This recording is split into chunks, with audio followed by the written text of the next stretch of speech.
A pleasant day to all of you out there watching Agenda via Cignal TV on Channel 8 or Channel 250. You can also watch us via facebook.com/OneNewsPH and on YouTube, just enter OneNewsPH. You can also reach us via SMS 0968-704-7736. Ulitin ko po yan ha, dun sa mga gustong mag-text 0968-704-7736. Wala pong extra charge yan. Direct po yan sa telepono natin. Okay. Now, today is a Wednesday, August 11, 2021. Welcome to the program. And marami po tayong pag-uusapan sa ating magiging bisita. We will check on what's going on in the country as well. And in order to do that, let's first go to the front page of the Philippine Star. And there's the image of the Philippine Star, and the headline is Rodi Mocks Mayor, Ayuda Power Strip. And this pertains to a statement of President Duterte regarding a particular mayor and the ayuda on the upper portion of the Philippine Star. Second quarter GDP growth fastest in 32 years ending recession. Ano ka mo? Fastest GDP, fastest growth in 32 years ending recession. Well, we'll have to study that better. And ISCO shows DILG commendation on organized Manila aid distribution.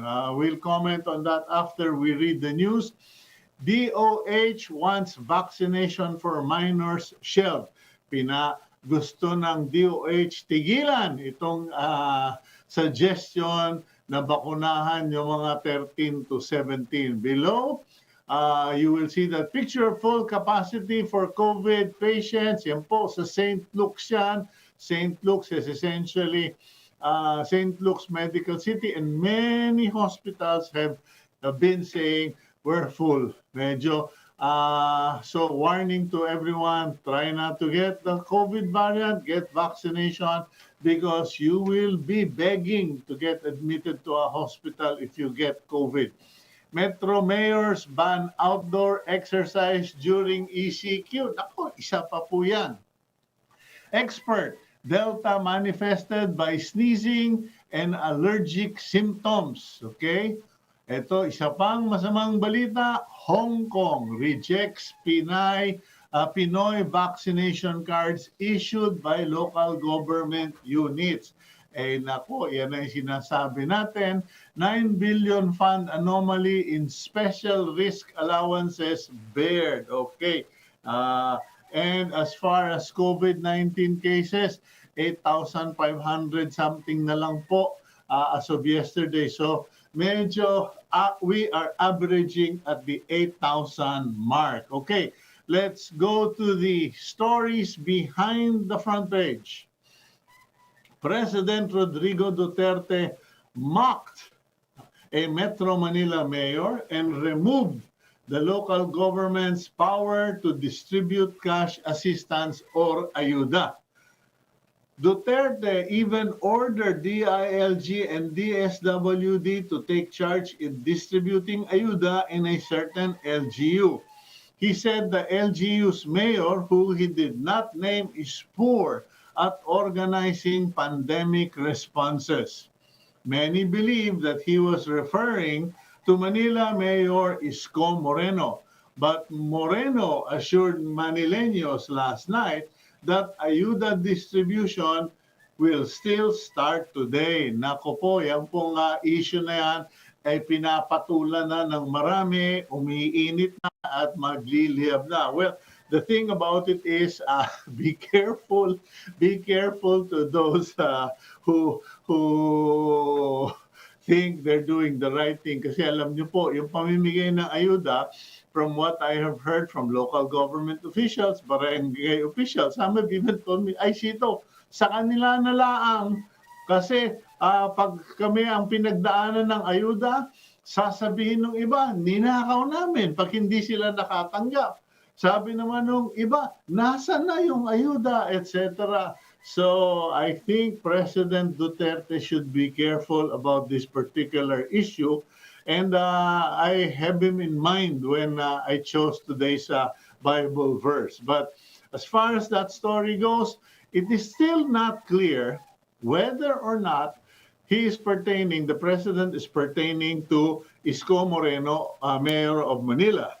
Although, of course, that is the general presumption. And why? Bakit kanyo? Primarily because Isko Moreno, from the very start, shown as a potential presidentiable. Sino pa ba yung isang potential presidentiable kuno? Hindi ba si Mayor din, Sara Duterte? So, they are in a league of their own.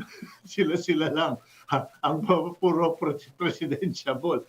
Ang problema, itong si Isko Moreno has made, there is freedom of speech in the country, and he's expressed his view na yung pagkapangulo hindi dapat minamana-mana. Okay, so political, sabi nga nila, political families na naman yan. Anyway, going to the next story. Okay, the Health Department recommended delaying the vaccination of children. Health Secretary Francisco Duque III said our supply of COVID-19 jabs is still limited. Still limited is an understatement. Kapos na kapos po ang bakuna. Hindi lang po limitado, okay, or limited. The government needs to prioritize the country's adult population. Pero abangan ninyo, kasi the last few days, ever since it was suggested by Secretary Carlito Galvez that we should vaccinate, and rightly so, he suggested or stated we need to vaccinate the children with comorbidities. Ang sinasabi naman dyan, yung may mga problema, yung mga may sakit. Kasi pag may comorbidity na, tapos tamaan pa ng COVID, tepok. So, ang nangyari na generalized po. The statement was generalized, and now everyone is reacting to it. But watch out, because as of yesterday, this morning, there were two places in Cebu City and Lapu-Lapu City, that landed in the main news today because as many as 25 kids per area, yung mga nasa shelter po, children's shelter, got COVID-19. So the minute we start hearing of children severe, thank God po, those kids are generally asymptomatic. Pero mag-ingat po kayo kasi pag biglang may mga pumanaw, some kids start dying by the numbers, I can bet you we will start talking about immediate inoculation. Okay. Last but not the least, the World Health Organization said the symptoms of Delta variant are different from the originally reported symptoms of SARS-CoV-2. They noted that Delta variant cases exhibited allergy symptoms like sneezing and runny nose, sipunin at bahing ng bahing. Yun daw yung napapansin laang nila.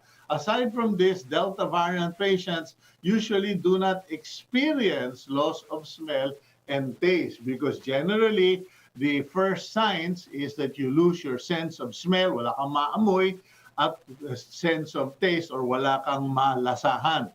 But with the Delta variant, they are noticing that it's all nasal. Bahing ng bahing, allergy reactions, and runny nose. Okay.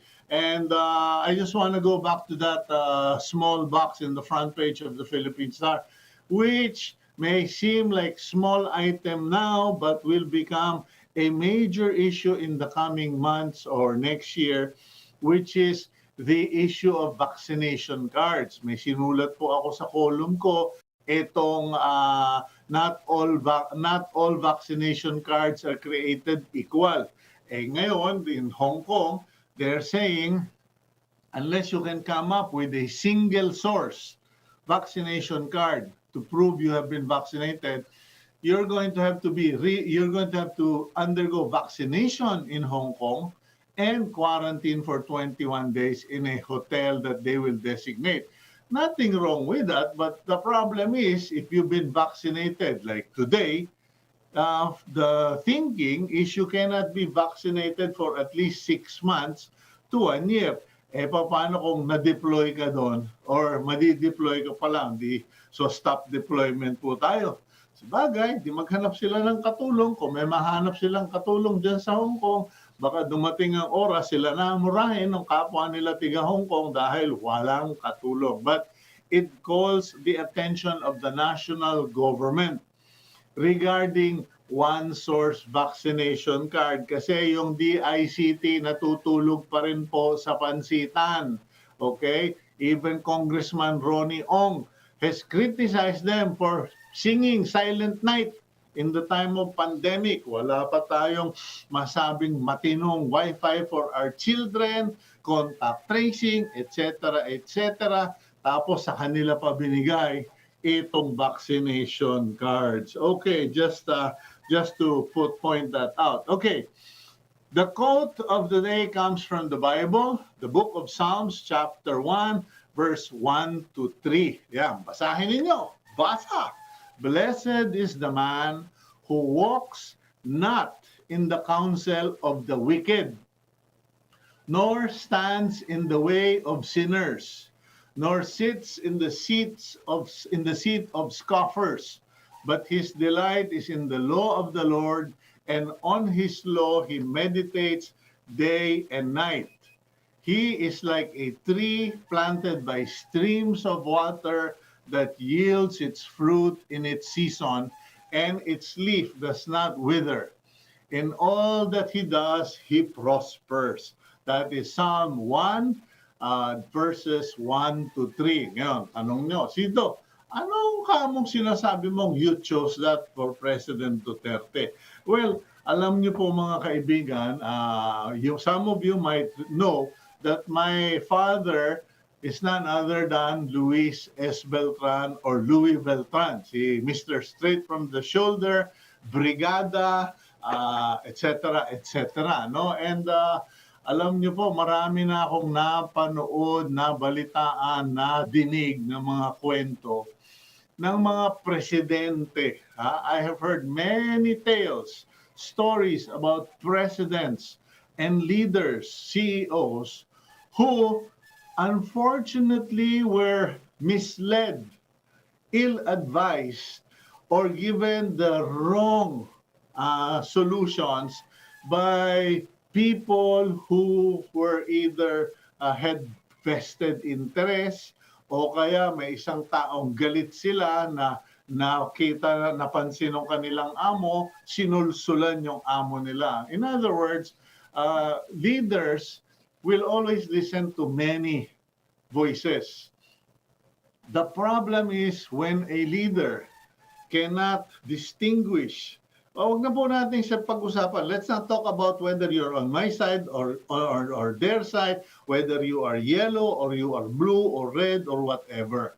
Okay? But any leader, okay, regardless of your political color, if you have wisdom, will make sure that you know who are people that give you good advice, not just advice you want to hear or advice you that they will give to you to manipulate you. Kumbaga, nagagamit din po ang mga pangulo. And the problem here is if the president keeps getting, and this is not myth, okay? Time and again, President Duterte has said something na medyo parang, hindi yata correct yun And then we will find out na binulong kay Presidente, even in the past administration. Okay? There were several presidents who were told by certain cabinet members stories or given impressions or opinion. Yung pala, minamanipula yung presidente para magalit sa media, magalit sa isang negosyante, o kaya to take a position that to take a position that is favorable to the cabinet members' vested interest. Kasi mahirap po yung may mga cabinet member ka o kaya advisor. And it's not always just cabinet members, ladies and gentlemen. There are also we bulong brigades. Sabi nga ng tatay ko, we bulong brigade. Sila yung mga barkada ng misis, barkada ng kabit, barkada ng anak, and they will make bulong so that the message reaches the president and or CEO. And what happens is the CEO makes a decision. Ngayon, sasabihin ng iba, Cito, presidents and CEO don't listen to just one person. Ever heard of the word conspiracy? Conspiracy to mislead? Naku po, ang daming presidente, alam ko, ganyan na nangyari. Na conspiracy to be misled. Okay? So, what am I pointing out here? In Psalm 1, okay, verses 1 to 3, do not walk in the counsel of the wicked. Kasi tayo naman, kahit nasabihin mong, tarantado tayo o ogag tayo, no? Alam naman natin kung yung mga bumubulong sa atin, talagang medyo foul na. O kaya makikita mong sandali, ito mukhang may galit talaga ito kay ganito. Kasi lahat ng ibulong sa akin itong walang yun to o nitong taon to, puro na lang mali. Di ba? And it can be your wife, it can be your husband, it can be your brother. But, be careful about this kasi alam niyo po, ang problema dito, pag nakinig tayo sa mga taong baluktot, okay? O itim ang buto, okay? Hindi ko sinasabing nog-nog, yung itim ang buto. If you're not familiar with the black bone with evil, that's what it means. The person is so evil because his bones are burning in hell. But anyway, I'm going crazy here. But that's just an advice. Whether you are a CEO, head of family, even parents, no? Kasi kung minsan pag maraming anak mo, unahan kung sino una makabulong siya nasusunod, wag po sana. And what is the connection of this regarding the president's statement with ayuda, with the mayors? Kasi if you listen to the news and the president's address the other night, parang nag-express siya ng asar or decision regarding an unnamed mayor, and then it became plural, mayors incompetent. Naku po, especially with the upcoming elections, be careful kasi naku po, politics, as my good friend Manong Junior D once told me, Cito, remember the adage, politics is about addition, not subtraction. Dito po, sa clap ng picture sa Philippine Star, inaaway si Isko Moreno. Pero yung picture, tipildo rin itong mga tiga-Philippine Star. Nilagay nila, BFF sila. Bago nung year 1 o before the election, BFF. Ngayon, mukhang naging gano'n na yata ang trend, Yung mga BFF noon, I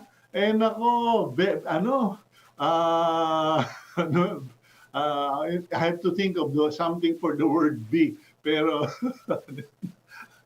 false, forceful false. Tingnan nyo, we have Manny Pacquiao. Manny Pacquiao was a Kamindanao. Amigo. Wala. Ngayon, biglang nilaglag. Tapos, hindi pa natuwang nilaglag. May mga nagde-demolition job pa, pinagbibintangan pa ng corruption yung mama, sablay naman yung bintang. And then now, ayan na, okay, sorry, but, and then now you have Isko Moreno, etc. The big question is, sino naman kaya ang susunod na BFF na babanatan?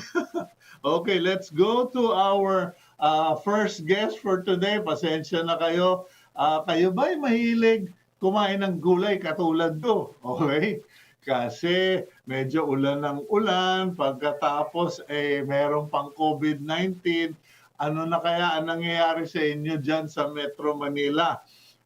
Because the news is, okay, Benguet farmers fear another round of pagkalugi or financial losses as the province also recently dealt with non-stop rains caused by habagat. Hindi lang pala kaming tiga Batangas ang laging inuulan, pati na yung tiga Benguet. To give us a picture in the situation, puntahan natin si Ms. Agot Balandoy, General Manager of Highland Farmers Multipurpose Cooperative. Agot, good morning to you. Good morning po, sir. Okay, kamusta naman kayo dyan? Mukhang hindi naman masyadong malamig kasi wala kang sombrero, wala kang jacket. Hindi naman na po malamig kasi just today, sumilip na po si Haring Araw. Kaya medyo uminit na po ng konti dito. Pero just the same, we are expecting to have rains every afternoon. Basta ganito po yung sitwasyon. Okay, Agot, napabalita na kayo, Benguet is already in the news because you believe or have reason to believe that malulugi kayo. How bad is the situation? Because may mga magsasabi, seasonal naman yan, dapat napaghandaan nila. What is the situation there, Agot? Isang buwan na po kasi kaming inuulan dito. Non-stop. Parang hindi namin nakita si Haring Araw ng isang buwan. So, diretso pong umulan yan. So, yung mga pananim po namin dito, nalusaw na sa farm pa lang, nalusaw na. Kasi usually, we have rains and typhoons that comes to us every year. Pero hindi siya tumatagal ng isang buwan po. Ito, tumagal talaga ng isang buwan. Non-stop, everyday po yan, diretso na ulan.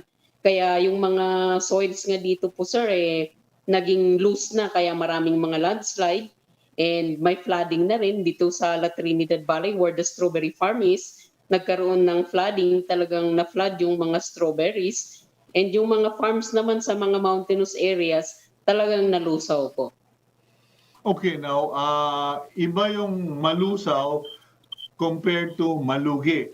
Okay, the plants being destroyed because of natural weather conditions.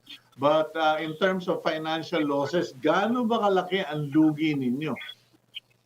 Pag nalusaw po kasi yung mga gulay sa farm, lugi na po yun. Kasi yung mga newly planted po na mga repolyo, mga patatas, mga ganun po, totally damaged, 90% damaged po siya. So ibig sabihin po, magre-replant po ang mga farmers. Kumbaga yung kinapitalan nila na pananim nila ay kailangan nilang papalitan panibagong capitalization. Yung mga on the progress of maturity na mga gulay, may mga na-damage po ng 60%. So ibig sabihin po noon 40% of the farm produce lang ang pwedeng ibenta sa palengke. Syempre pag yung 100% na capitalization mo, 40% lang mabebenta mo, lugi na po yun, sir.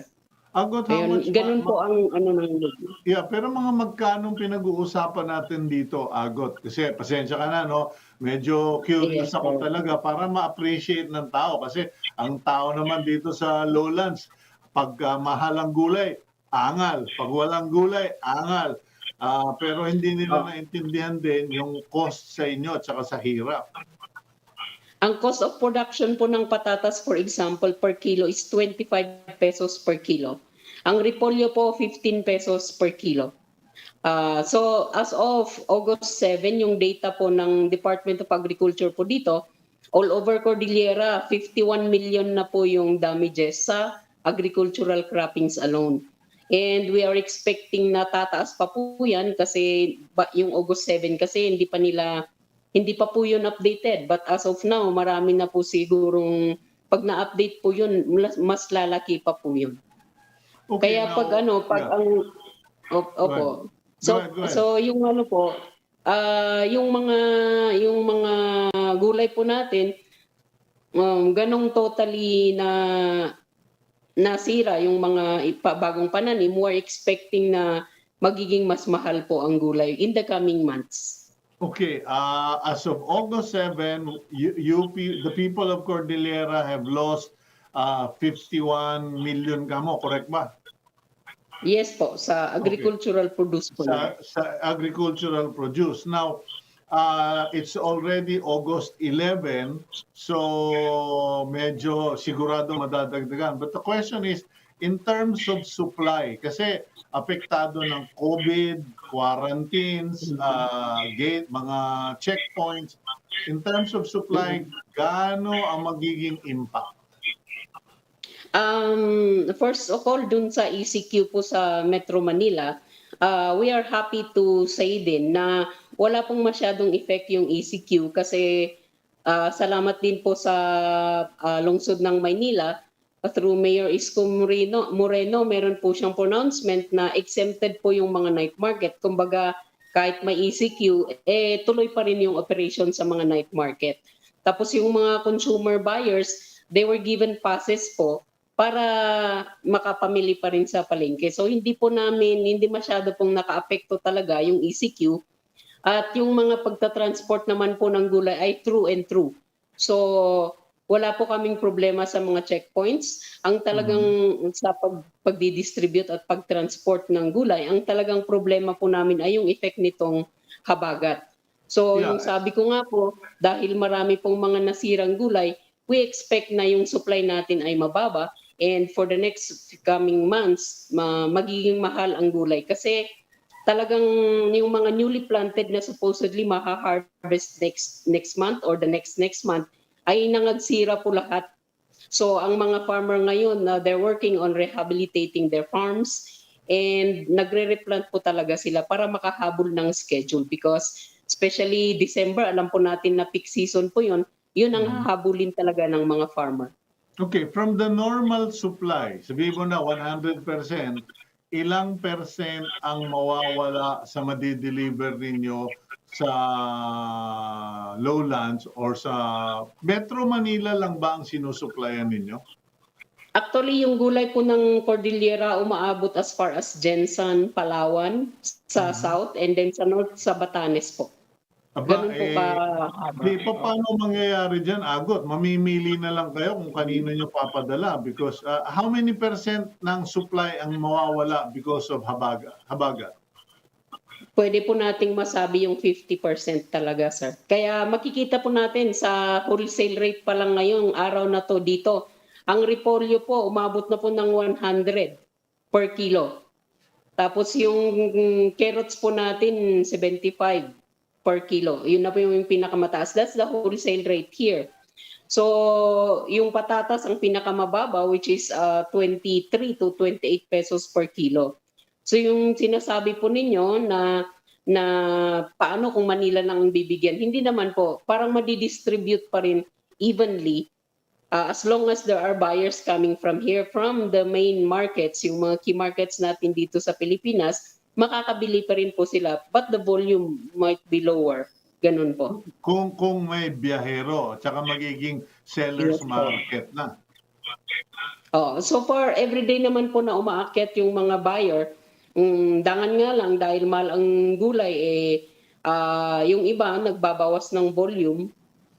Kasi yun lang ang demand ng market.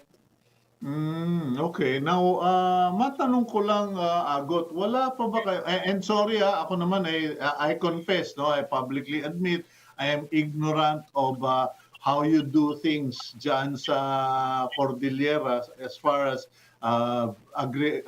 agriculture products are concerned. Wala pa ba kayong balak na mag-modernize? Kasi alam mo yung asawa ko, tiga Holland, tiga Netherlands, ano? Sila talagang pag lumipad ka sa ibabaw ng Netherlands, ang liit-liit na bansa, akala mo, sasabihin mo, wow, ang daming bahay na nakailaw kahit gabing-gabi. Yung pala, puro greenhouse. And Yes. nakakausap ko yung mga experts, sinasabi, efficient farming na yan, Cito. Hindi yan nakaprogram na kung ilan ang itatanim, kailan itatanim, etc. Diyan ba sa Cordillera, wala pa kayong balak na dahan-dahan or may program ba for slowly going into modern farming? Marami na rin naman pong pumasok sa greenhouse farming. Marami na rin pong mga development na na-introduce dito. Pero mas popular pa rin po yung traditional na farming po. Kasi majority ng mga farmers po nakarely pa rin sa traditional way of farming. For one, ang isa kasi po dyan, yung pag magpapatayo po kasi ng greenhouse, medyo malaking budget po ang kailangan.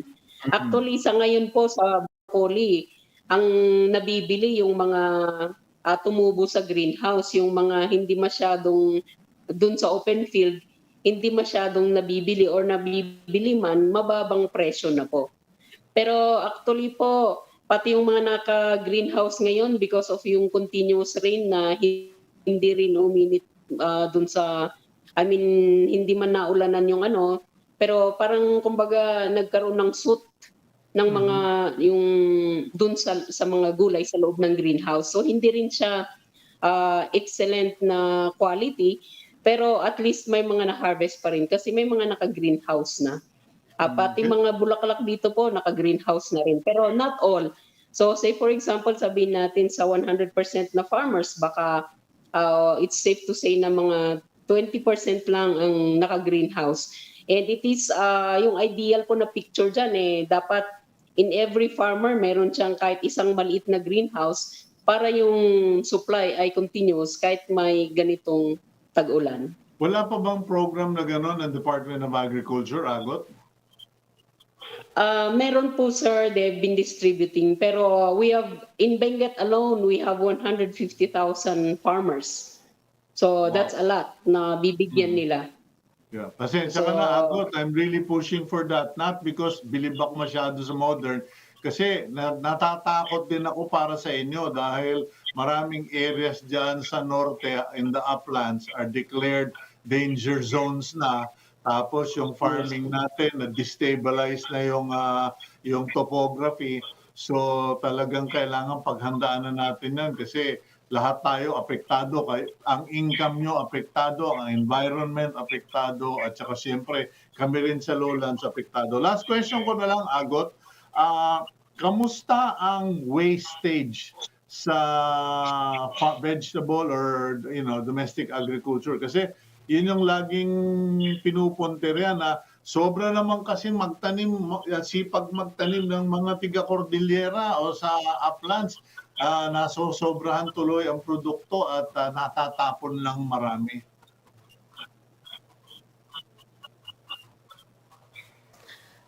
Sir, that's the main livelihood kasi ng mga tao rito. And yun din ang kung saan naka-anchor. That's the main industry kung saan naka-anchor yung ekonomiya ng Cordillera. Secondary lang po yung mining. So we expect na talagang yung mga tao rito, kahit nalulugi na, itong pandemic po maraming croppings na po na below cost of production ang gulay. Ngayon lang talaga naging okay yung presyo, pero wala namang ma-harvest yung mga ibang farmer. So during the pandemic na medyo restricted yung the height of pandemic na restricted yung movement ng mga tao and yung mga businesses. So marami din yung mga nawalan ng trabaho. Talagang we also suffered 5 croppings ang seasons na below cost of production yung mga gulay. Kaya doon po ninyo nakikita yung mga pinapamigay, tinatapon. But during the pandemic, nung oversupply talaga, dahil mababa ang oversupply po kasi mababa yung demand. Pero kung mataas sana yung demand, okay lang. But because of that, we have been donating sa mga pantries. May mga government agencies din naman na bumili ng mga gulay. Pero kung nakita niyo po yung latest na nabasura na patatas na naging viral sa social media, yung kaso po na yon, mahal naman yung patatas pero talagang nasira, nalusaw because of the rain. Dahil naulanan po yung patatas, na-stuck siya. nasira kaya pinamigay na lang kasi walang bibili na buyer. Ayaw ng mga buyer na bilhin. Pero ganun po sir. Ayun lang po kasi ang livelihood na alam nila dito, main na source of income nila. That's why kahit nalulugi sila, magtanim pa rin and then they hope for better price sa market. Okay, and sana matutong kumain ng gulay ang mga mamamayan. More Filipinos eating your produce imbis na bilhin itong mga processed food from abroad. Okay, thank you Ma'am Agot and Miss Yes, Agot sir. Balandoy. God bless all of you. Keep it up and I am sure we will see better days ahead, Ma'am Agot. Thank you, sir. Thank you. Okay, yan po si Ma'am Agot Balandoy, General Manager, Highland Farmers Multipurpose Cooperative. Yan po, no, siya, baka mamaya sabihin ninyong, mataas na naman, pinipresyohan na naman tayo. Sige, maghanap kayo ng gulay. I tried backyard farming, vegetable backyard farming. I gave up. Okay, ako ay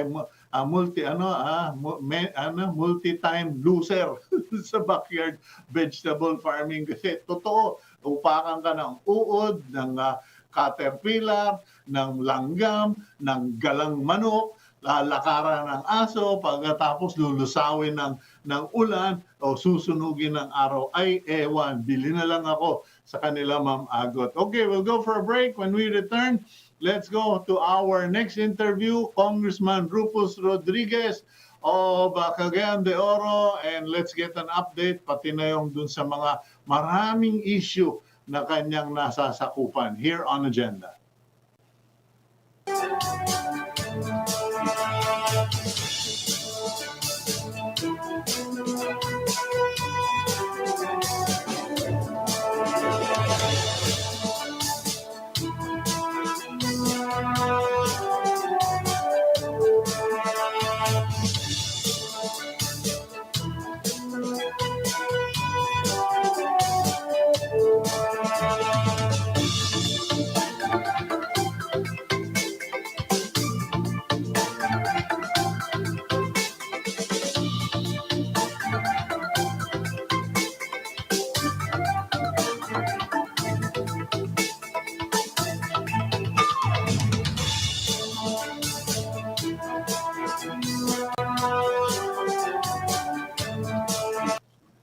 Okay, welcome back to the program Agenda. I'm your host, Cito Beltran, and you are watching us via Cignal TV, channels 8 and 250, as well as on Facebook.com/OneNewsPH and on YouTube for replays, OneNewsPH. Let's go now to the 2nd District Representative of Cagayan de Oro, Congressman Rufus Rodriguez. Good morning, comrade. Good morning, Comrade Cito. Maayong buntag. Good morning. Okay, I'm happy that you seem to be in the pink of health. Okay naman. You have not obviously been leaving that room. Yeah. No, stay at home talaga tayo. Yes.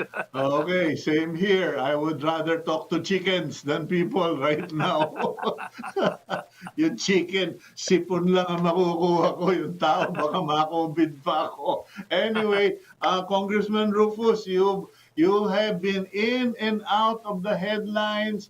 I remember about a month or so ago, mainit ang ulo mo because of vaccines, and then it was addressed, and then you were concerned about the Delta variant. It seems that your finger has always been on the right issue, and now, sad to say, in spite of all our efforts, we are worse off than we were kasi nga itong visit na Delta variant. Eh, ano ba situation nyo ngayon dyan sa Cagayan de Oro? Unfortunately, Cito, we still have a high incidence of COVID-19. And the other day was 255, and then the other day, previous to that, was 200 plus. So it's still a problem in Cagayan de Oro. That's why the ECQ was extended up to August 15. But we are very thankful because Secretary Galvez and Secretary Duque of the IITF had been sending sufficient vaccines, and we are having vaccinations as we speak now, and therefore this will be protective of our people. So we thank the sending of more vaccines. We have the president has ordered recalibration. Those with the higher incidence of COVID-19, what is the concentration of the distribution of vaccines. Now it's back to Manila because isipin na naman ang Manila. But we are very happy and thankful to Secretary Galvez. We have sufficient vaccines, and we are also thankful to Secretary Duque. We wrote to him to send ventilators because a lot of our residents are already in hospitals right now. Hospitals are already full. Most of the hospitals have already refused to receive, and because it's really full, so it's going to the public hospitals. And again, it's really very, very full. Code alert red na yung Northern Mindanao Medical Center. So because of that, about 2-3 weeks ago, we asked for ventilators, and Secretary Duque is very fast in sending. I asked for 10 ventilators for hospitals. He sent 10, and he promised that he will be giving more. So it's still bad in Cagayan de Oro. We are still under ECQ, and so we are facing that. And so we are trying to really have rules of the ECQ implemented, Cito. Okay, I don't want to be prophetic, and I also don't want to be, kumbaga sa rambulan, yung starter, ano? But it seems that so much focus has been given to Metro Manila, but now we cannot deny that there is a serious problem in Cagayan de Oro. There's a serious problem in Cebu, in Tuguegarao, in Davao, in Iloilo.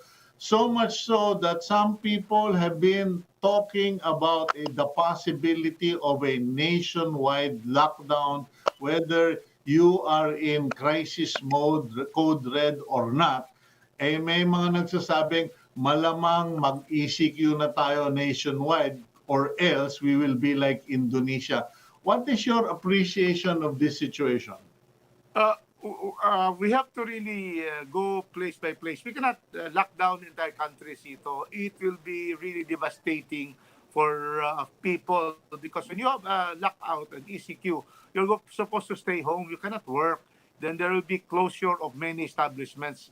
But then we have a very good. There are what we call focused reports on where the high incidence of COVID-19 are situated. So let us concentrate on that, because Metro Manila, for example, has been there has been reports that this will go up if we will not have a lockdown. That's why there's a lockdown. So it's difficult to have the entire country locked out. So there are also places in the country where relatively they have a very good system of controlling the virus. So we should be able to just specifically target areas of the country for ECQ to control it in those places. Okay, Comrade Congressman, let's discuss that lockdown issue. Kasi I don't know if you got to read my column in the Philippine Star this morning. I entitled it Apocalypse. Yung Apocalypse, no? And I basically saying that I support lockdowns. Because if we follow the science, if you lock down an entire place for 14 days, chances are anybody and everybody in that place will be healed and get rid of the virus. But the problem is we have this compromise, understandably, as you explained, economy and people have to earn a living. But, as Albert Einstein is often quoted, repeating the same mistake over and over again and expecting a different outcome is the definition of insanity. Tayo ay ilang beses na tayong nag-lockdown, pero we allow people who are unvaccinated to go work, commute, and then now even the children are getting contaminated. So, anong masasabi mo? What can you say about this? You are right there. No, there is really there has to be enforcement of the ECQ rules. Secondly, on our own, the citizens should internalize this particular pandemic and the dangers, and so it goes together. Government and then the people. Now, in areas where there is very lax implementation of ECQ, like Cagayan de Oro, that is the problem. It's continuing to increase. 3 weeks na kami ng what you call 3 weeks of ECQ, but there has been a really no proper implementation by the local government on the ECQ. And so therefore, that is what we're asking for. And so what happens, Cito, is that we cannot get out of this ECQ and lockdowns because we have not yet vaccinated 70% of our population. So lockouts are still very, very important, and ECQ, so that people stay. Well, people stay in their homes, there will be ayuda, there will be help from the local governments and also from the national government. In my case, I was able to get support from the president for national support. No, I wrote to the president July 15. There was a declaration of ECQ starting July 16, and the president on July 23 approved the ayuda for Cagayan de Oro and directed the DSWD. Now we have been in the process of giving this ayuda to Cagayan de Oro. So we thank the president, the secretary Bautista of DSWD. So yan talaga ang what will happen. Let me rephrase that.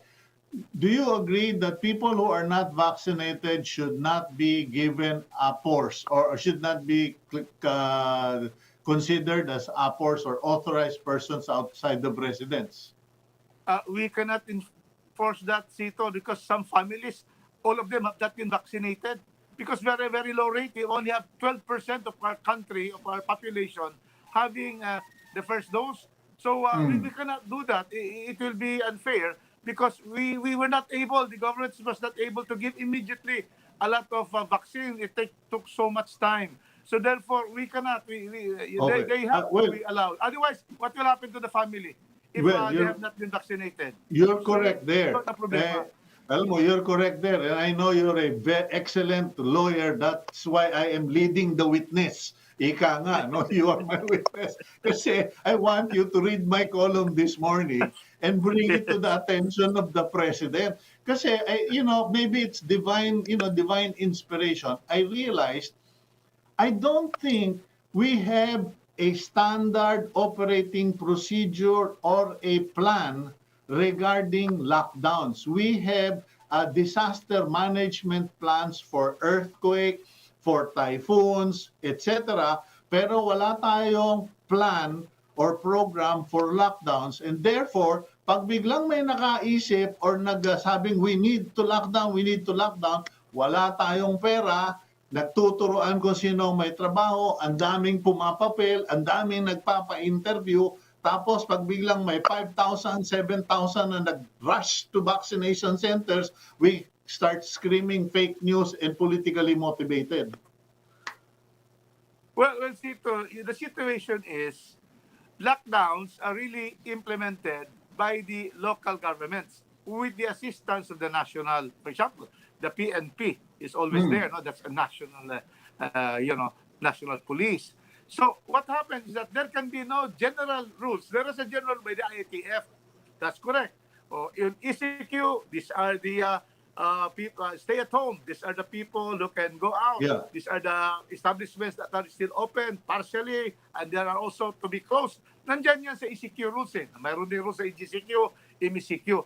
Ang problema really is how the local governments implement them. And that is why there can be no uniformity. Mayroon na nakasabi sa ECQ. Pero wala din kasi if the local governments do not really go into that and follow the ECQ rules, wala din mangyari. Yeah, but Congressman, I think you would be first to admit that everything right now is decided by the IATF and Malacanang. For instance, ayuda. Ayuda is decided by IATF and Malacanang. In fact, now, issue nga yung isang mayor hindi makakatanggap ng ayuda because hindi siya like ni Presidente. But that's what I'm pertaining to because the implementer, the National Police, is a national institution. The IATF are all cabinet members. So parang no politics involved. I'm just saying na can we just have a program, not a on a need basis plan, but a standard program para ganyan may nakatabi ng pera, etc., etc. I agree also that there should be a national plan on this. But whatever plan the national has, it is the local government really that will implement it. Like we have the ayuda, that's national, Oo. from the SWD and the president. The money is downloaded to the city government. For example, Cagayan de Oro. Nagkagulo Mm. sa Cagayan de Oro ngayon because the city government, which implements the distribution of this amount given by the SWD, first they ask the barangay officers, captain and kagawad, to make a listing of those affected. So they comply that over time yung mga barangay captain. Mm. Nag-submit sila sa mga family profile as they have recommended. Pagbalik sa lista nga, sinong bibigyan, na iba na. Hindi na kayo nalista sa mga barangay captains. Ang city government may sarili palang lista.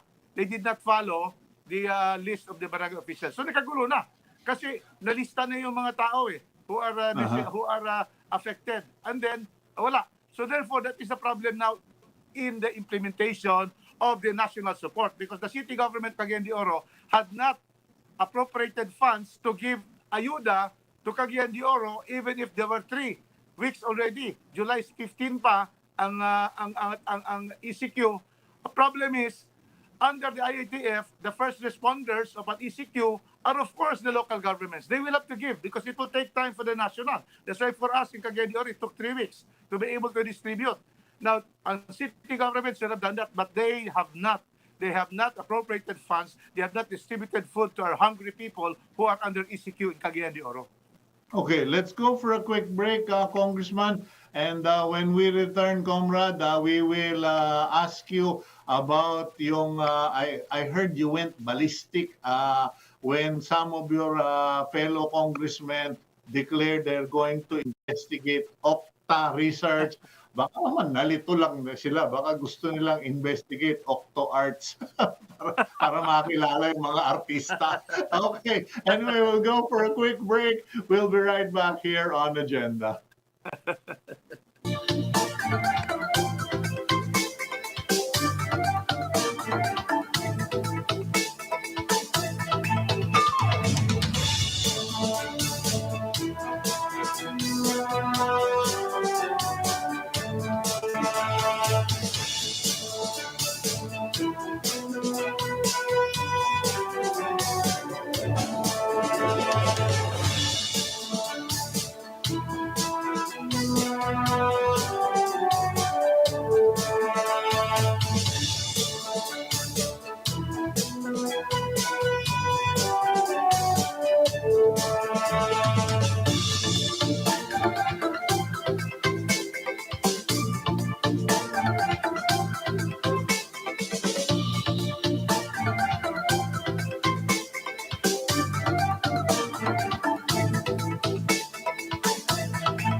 Okay, welcome back to the program Agenda. I'm your host, Cito Beltran. Greetings to our viewers, Alan Blackmon, Densco, Roy Regoso, and Roy Moralde, Roy Regoso, Roy Moralde, and many of our friends who watch us daily. Pastor Jure, thank you for watching. And now let's go back to Congressman Rufus Rodriguez of Cagayan de Oro.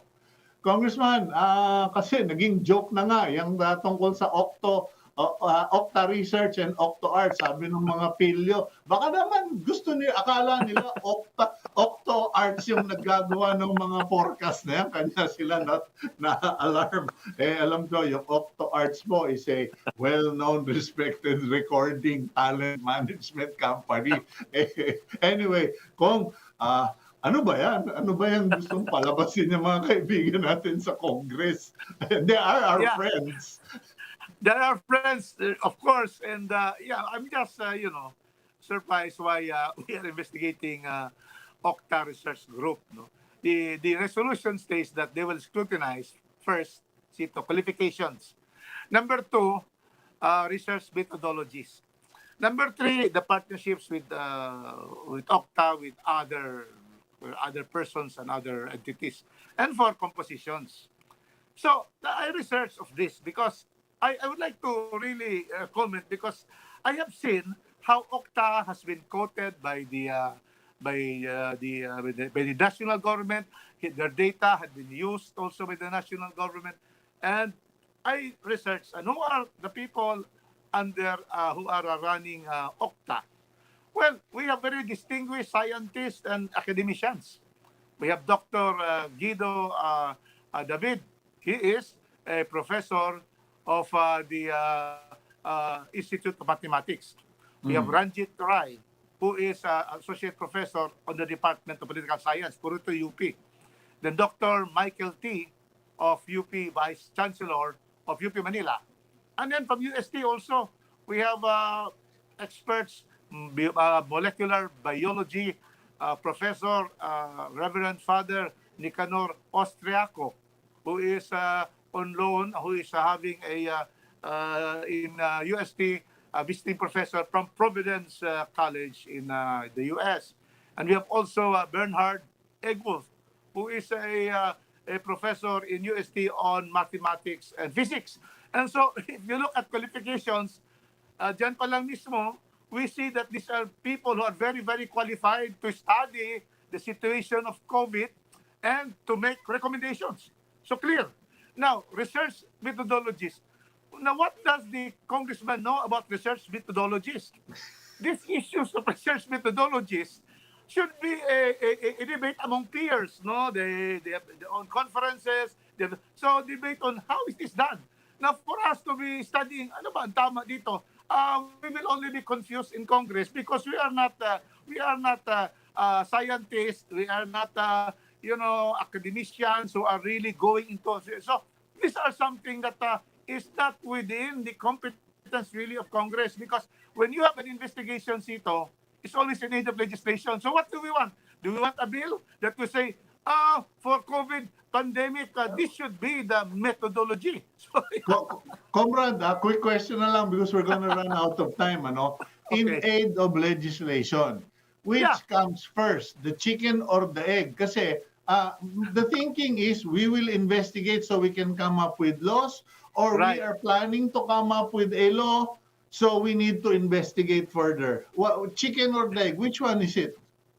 Well, the legislators already have an idea of what is a possible good law. And then they will investigate what is the occurrence and what will be the advice of experts on what is a possible law. But in this case, qualifications, how can you prescribe a qualification by law on who should make the recommendations for COVID-19? And then how can you make a law? Yeah. So how do we make a law that will rule on who should be the partners of Okta? How can we do that? And then fourth, composition. So do we say in the law that so no, we are trying to, I believe that Okta, I have even used Okta figures, Cito, in my case. That's why I am really, going to oppose this kind of a resolution. I'm sorry, comrade, no, I have to cut it off kasi medyo mape-penalty ako. Pero I will give you a fearless forecast. The legislation that somebody might have in mind is a legislation, is a law creating a counter body or a government body like Okta. Malamang at malamang yan na yan kasi the government does not have its own predictive forecasting body. Anyway, that's Okay, that will be fine. Yeah, let us have that, yes. we will see. Thank you very much, Congressman Rufus Salamat, thank you very much. Rodriguez. Thank you very much. Salamat, Cito. Thank you. Okay, that's Congressman Rufus Rodriguez. I'm Cito Beltran, thanking you for joining us here on the program agenda. God bless all of you.